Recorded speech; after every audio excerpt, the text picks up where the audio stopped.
Bienvenue à tous. Vous allez découvrir un premier exposé relatif à un des monuments historiques de Combourg.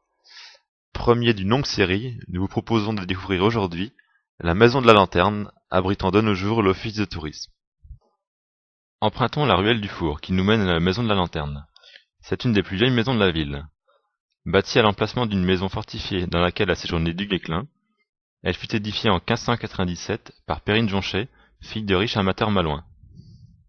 Architecturalement parlant, vous constaterez sa façade Renaissance et la tourelle circulaire. Cette maison servait d'éclairage public. Lors d'importantes foires, le possesseur de ce logis devait allumer des flambeaux, les disposer dans la lanterne, ceci afin de fournir l'éclairage nécessaire aux guetteurs. Sur cette façade, vous pouvez découvrir des écritures relatives aux divers possesseurs de cette bâtisse, tels que Perrine Jonchet, dame de la chasse, la famille Trémaudan et Job de la Tour.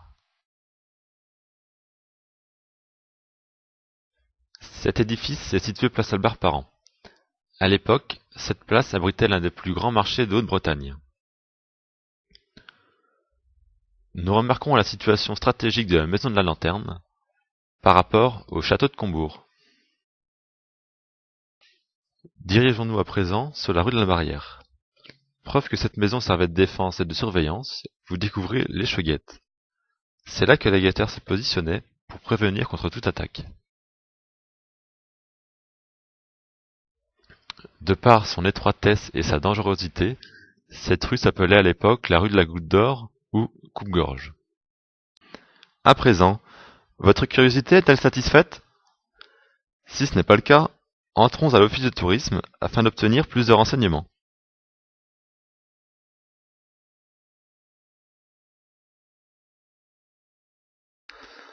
Vous constaterez la richesse des documents proposés sur différentes thématiques.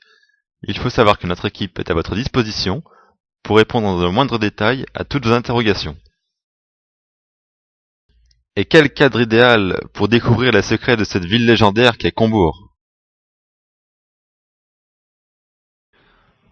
Enfin, aiguisez votre envie de mieux connaître Combourg et sa légende. Alors, ouvrez la porte et remontez le temps.